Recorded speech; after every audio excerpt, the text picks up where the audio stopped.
Hello प्रिय विद्यार्थियों और अभिभावकों, मेडिकल शिक्षा वाला के डिजिटल प्लेटफॉर्म पर आपका एक बार फिर से स्वागत है। मैं संतोष जोशी। मेडिकल शिक्षा वाला रीनीट रिजल्ट की इस सीरीज में एक बार फिर से आपको एक नई प्रतिभा से मिलाना चाहता है। उससे पहले हम अपनी यात्रा के बारे में बताना चाहते हैं। मेडिकल शिक्षा वाला का ये परिणाम का दूसरा सेशन है। प्रथम सेशन में ही मेडिकल शिक्षा वाला ने एक उच्च सफलता हासिल की और एम्स रायपुर के अंदर सिलेक्शन दिया कृतिका अरोड़ा का। इस अपनी सफलता की यात्रा को दोगुने जोश से जारी रखते हुए मेडिकल शिक्षा वाला ने इस बार और सिलेक्शन दिए। इस सीरीज की यात्रा में आप दो हमारे प्रतिभागियों से पहले मिल चुके हो। तीसरी जो हमारी प्रतिभा है वो आप सबके लिए एक नया मोटिवेशन देने वाली प्रतिभा है।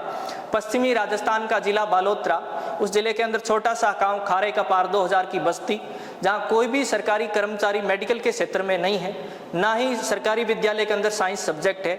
और वहां का एक बच्चा, एक मध्यम वर्गीय किसान का बच्चा एक सपना देखता है डॉक्टर बनने का। अपनी 12वीं तक की आगे की पढ़ाई बाड़मेर से करने के बाद में जब उनके मन में आता है कि क्या मैं भी डॉक्टर बन सकता हूँ, तब वो उन चीज़ों को जानता है तो एक बार उनका सपना तुमिल सा हो जाता है। क्योंकि जब उन्हें पता चलता है कि नीट की पढ़ाई करने के लिए बड़े शहर जाना पड़ता है, एक ब्रांड कोचिंग इंस्टीट्यूट को ज्वाइन करना पड़ता है और इसमें बहुत सारा बड़ा खर्चा जो हमारा परिवार शायद आर्थिक स्थिति के कारण नहीं उठा पाएगा, तो इसी स्थिति में उनका डिजिटल प्लेटफॉर्म के माध्यम से परिचय मेडिकल शिक्षा वाला के बारे में होता है और अपने मित्र के साथ में पीराराम मेडिकल शिक्षा वाला इंस्टीट्यूट पहुंचता है और ईमानदारी से अपना सारी स्थिति और पढ़ाई की यात्रा और अपने सपनों के बारे में मेडिकल शिक्षा वाला संस्थान मैनेजमेंट को बताता है। जब उनकी आंखों के अंदर सफलता की भूख देखी और उनकी बातों के अंदर ईमानदारी देखी तो मेडिकल शिक्षा वाला ने पीराराम का हाथ थाम लिया।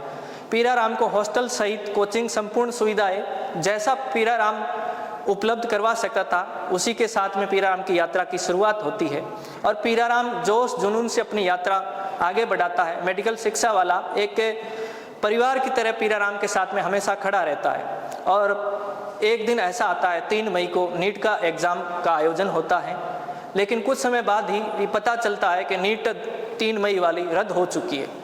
संपूर्ण कोचिंग परिसर में एक बार फिर से थोड़ी निराशा छा जाती है, क्योंकि पीराराम सहित हमारे पास जो भी सफल विद्यार्थी थे वो सभी के सभी मध्यम वर्गीय परिवार से थे और उनको हमने किस प्रकार परिस्थितियों से आगे उठाया था।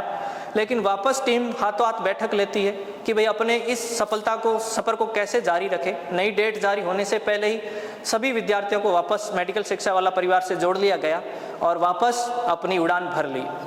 तारीख आती है 21 जून को। मेडिकल शिक्षा वाला एक टीम को फिर से जोश भर के विद्यार्थियों को परीक्षा स्थल तक रवाना करता है और परिणाम आज आपके सामने है। मेडिकल शिक्षा वाला के 2 होनहार विद्यार्थियों का आप परिणाम पहले देख चुके हो, नहीं तो आप हमारे इसी प्लेटफॉर्म पर जाइए और उनका इंटरव्यू भी देखिए।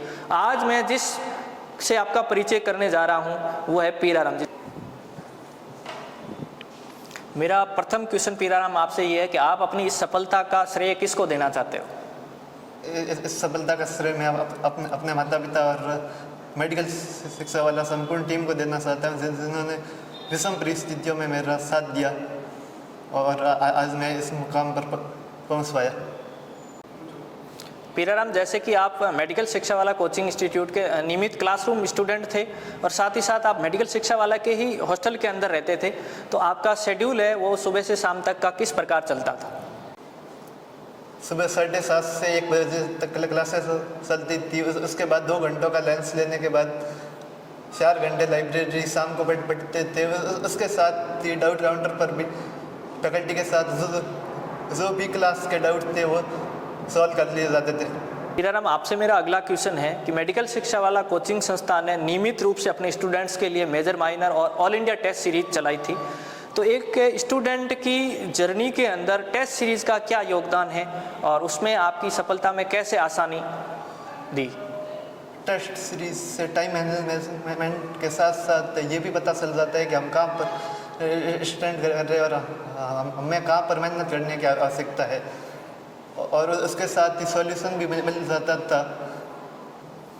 पीराराम, आपने देखा कि मेडिकल शिक्षा वाला नीट के बच्चों के लिए गाइडेंस प्रोग्राम चलाता है, इसी के साथ आपको शेड्यूल का हो, आपका डाउट सॉल्विंग हो, ये किस प्रकार चीज़ें चली, इसके बारे में आप हमारे व्यूअर्स को बताइए।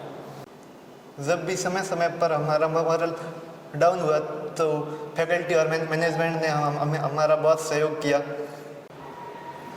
पीराराम की कहानी आपको कैसी लगी ये हमारे कमेंट बॉक्स में आप ज़रूर बताइए।